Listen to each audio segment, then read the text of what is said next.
back mga kapatid sa Good Morning Club. Kahapon nga po mula General Santos City ay lumipad pa po pa Maynila ang YouTube sensations na sina Aldric Talonding at James Bukong para personal na pasalamatan po si TV5 Chairman Manny V. Pangilinan.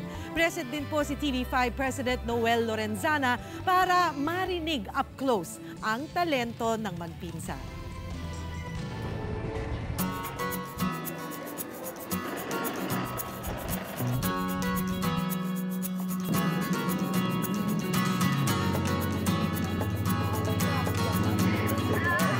Mula General Santos City, patungo na kami sa Maynila at kasama ko na nga ang mga pinakabagong YouTube sensation na sina Aldric at James. Ito'y kanilang pagpapaunlak sa imbitasyon ni TV5 Chairman Manny V. Pangilinan. Aldric, ano ang pakiramdam? Happy po, tapos na-excite kasi first time ko makasakay ng private plane. James, ikaw, first time mo talaga? First time ko pong sumakay ng aeroplano tapos private plane pa talaga. So, I'm really happy. Nag-rehearse ba kayo kung anong ipakikitang gilas nyo sa morning show? Actually po, hindi pa. Hindi pa Pero? kami nakapag-rehearse. Pero siguro, mamaya. Kayang-kaya? Kayang-kaya.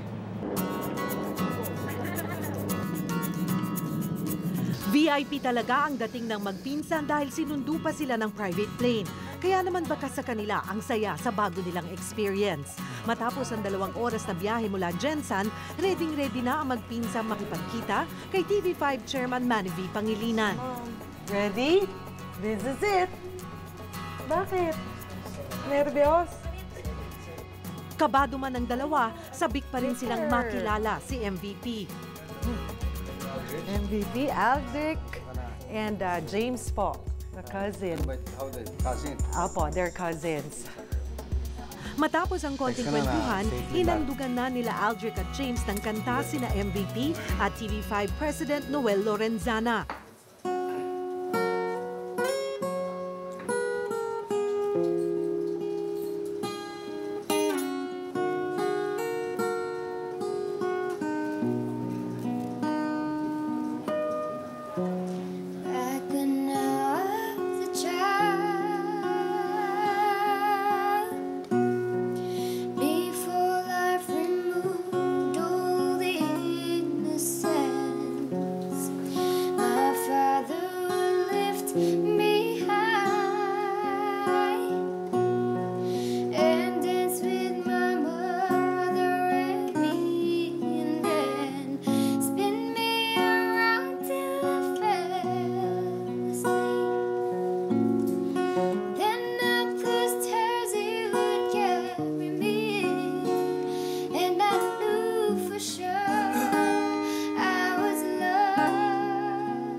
Siyempre, hindi mawawala ang picture-taking kasama ang mga bossing. Sina Aldric at James nga, naging instant tagahanga rin ni MVP. Pagkatapos ng kanilang meeting kay MVP, dumiretso ang ating mga bida sa isang magarang hotel. Celebrity na talaga, di ba? Sa pagbisita nila Aldric at James sa Maynila, isang bagong kabanata na naman ang nabuksan sa kanilang inspiring na kwento. Ngayon, mas madaming Pinoy na ang makakasaksi sa kanilang talento sa musika.